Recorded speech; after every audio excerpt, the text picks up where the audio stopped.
Hi everyone, Brianna here. I am so excited to get back to some long form content talking to you, just dialoguing back and forth. But the way that I'm starting this out is with a series of uh, a storytelling series that has to do with anxiety. And I hope that those of you that this reaches feel seen and validated and understood and like, oh my gosh, you're saying exactly how I felt, and I couldn't put words to it. Because if you don't know, I am someone who has struggled with anxiety. In 2019, I had a major panic attack that threw a bunch of red flags up to things that I had been living with for years. So I've been in this series on my social media with the hashtag, could it be anxiety? Because us high functioning people don't realize how much of our high functioning success is backed by a level of anxiety. So here we are, right? So I have some notes in front of me. I am really excited to start this series, and I hope that it brings you a sense of peace and allows you to feel a sense of comfort because we aren't in this alone. And anxiety isn't something you have to be afraid of. Anxiety isn't something that you have to just live with. And it's not something that you have to suffer through. I am a prime example of all of those things. Okay. So I want to talk about before I even knew that it was anxiety. And yes, this is coming from a trained professional who has been in the mental health field for a very long time.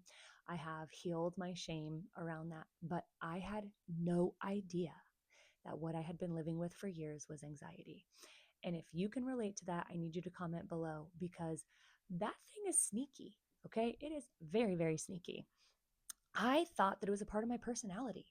I thought that being an overachiever and a go getter and somebody who can do like multiple things at once and who had a crazy busy schedule all the time, who could go, go, go, who could run, run, who could handle the pressure, who could take the heat. Like I thought that was a part of my personality. Boy, was I wrong because that was all anxiety leading the way, running the show, keeping me busy, making me do more. And it's nuts because I feel like a lot of us get lost in that. We get lost in the idea that it's who we are. When anxiety is not who we are, it's a symptom of a feeling, an experience, potential trauma that we have, and it's how we're dealing with it in real time. I didn't even know what anxiety was. When I was driving down the road in 2019, talking to my friend Heidi, I had had this horrible breakup, which I cannot wait to talk about relationships here as well, because that's going to be like a whole Dateline episode if we're being honest. But driving down the road and I start to like lose my breath and I'm like, oh my God, I can't breathe. I'm like crying. I'm like hysterically crying. And she's like, pull over, pull over. So I pull over and she's like, Brianna, just slow down your breathing, take a deep breath. And I was like, oh my God, I thought I was going to die. She's like, I think you just had a panic attack. I can't have a panic attack. I'm a therapist. I know what a panic attack is. And that's not what that was because I don't know what that was. It was a panic attack. Okay. It was a panic attack. So I had no idea that all of this time, this butterfly in my stomach, this ruminating of the mind, this like standing in the shower, role playing scenarios of conversations that I would have with people that I would never have with people. The way that I would stay busy and do more when I was in my highest level of discomfort. I had no idea. I just thought people overthought. I thought that there was a lot of room. I thought other people would lay in bed at night playing out scenarios in their head and then feel really good about having the conversation, but then never have the conversation. I know I'm not the only one. You do that too, don't you? You have, haven't you? So, it's interesting. But the other piece of this was the things that I had been praised for all of my life were the things that were being ran by anxiety.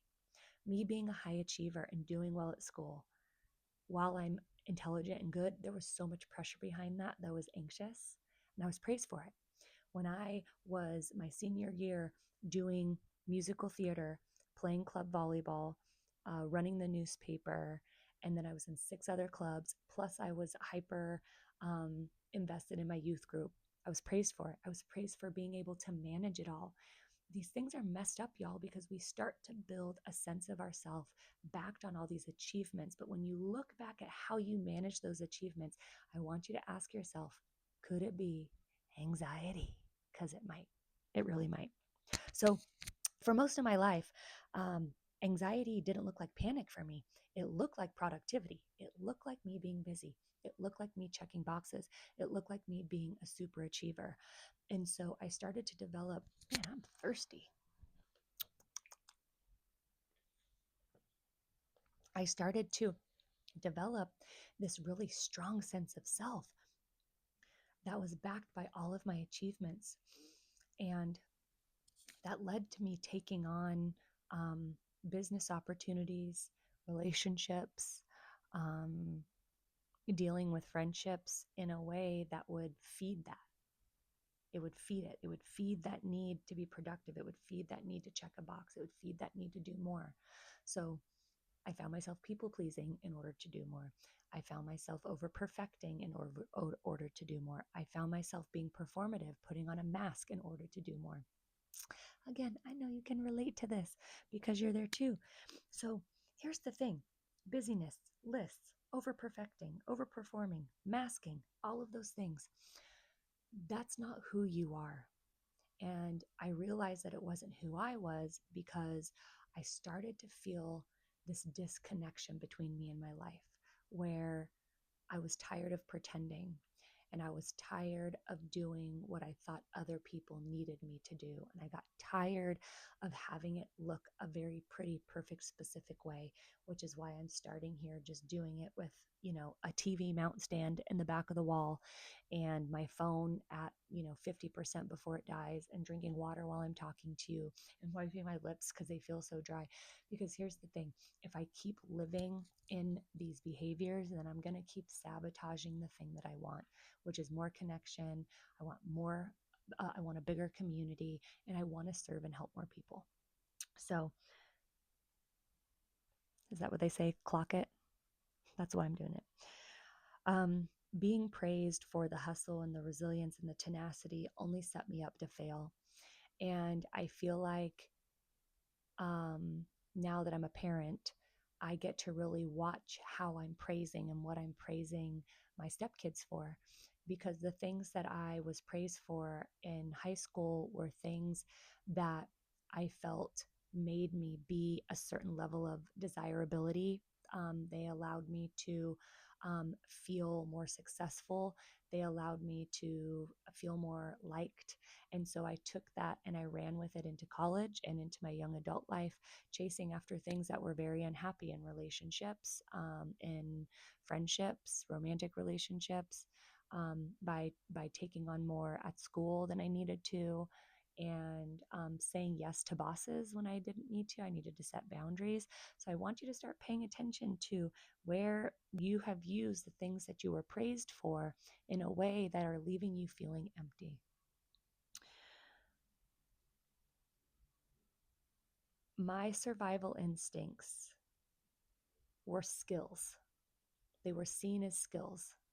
So, how I survived in the anxiousness that I didn't know was anxiousness were skills, right? My talents as an athlete, my academic achievements, my outgoing personality, the way that I could like balance multiple things at once. I saw and was seen as having these skills, but in realities, those things were helping me to survive this fear inside of myself that what if everybody saw me for what I really was? What if everybody knew the things I was thinking about myself? What if everybody really, what if I did nothing? Would I be of value? Would I be important? So I did more in order to make sure that fear never came true. So this cost me, y'all. I know that it's costing you. It cost me my peace, a lot of it. I can say that I didn't really know what peace felt like until about 2 years ago. So 41 years of my life were spent living in chaos, confusion, overwhelm, and stress, which is probably why I started perimenopause so early. So there's that. It cost me my presence. I remember the specific time when I went home to California, and my friends and I were around this dinner table at Cafe Fiore, this really yummy little Italian spot.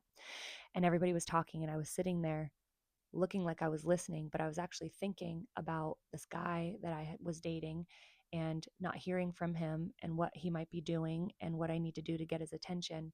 And I'm playing all these scenarios out in my head. And my friend leans over to me and was like, "Are you okay?" And I was like, "Oh, yeah, I'm fine." And she was like, "You seem checked out." And only because I have friends who are so perceptive were they able to notice. But I think that a lot of times people like us can walk around in our work and within our family and seemingly look like everything is fine and normal. And if the human eye is not present and perceptive enough to see it, they can miss it.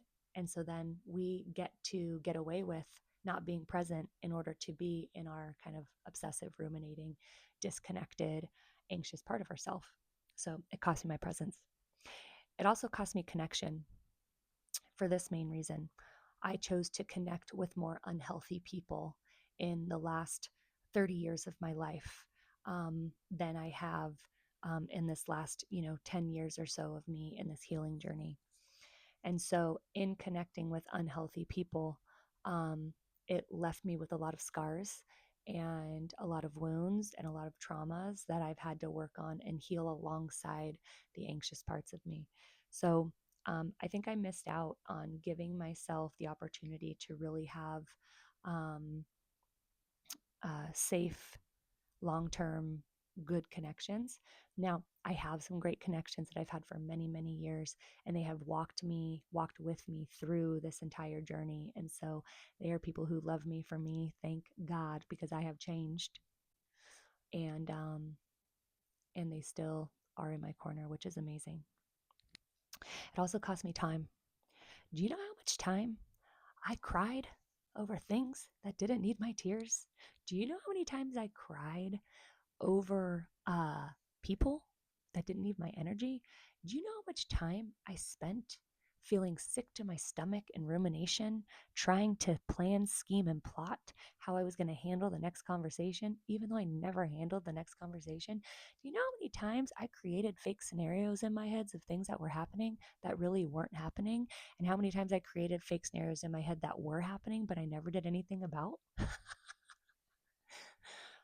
I wasted a lot of time, but it's neither here nor there anymore.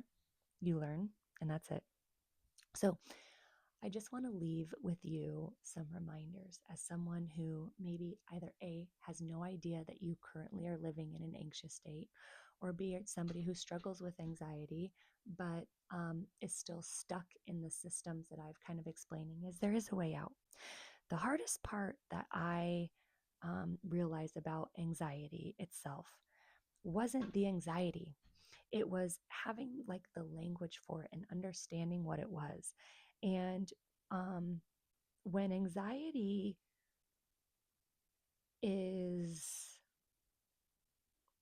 how do I want to say this? When anxiety hides inside success, then we don't try to heal it. When anxiety hides in success, all we're doing is building a life around it. And when you build a life around anxiety, then it's attached to everything you do, everything you have, and everything you are. And so I want to just give you the opportunity that anxiety doesn't have to be what you build your life around.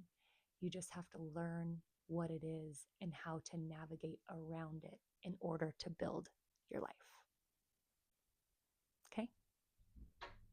I hear Ace or a Fit scratching at the door.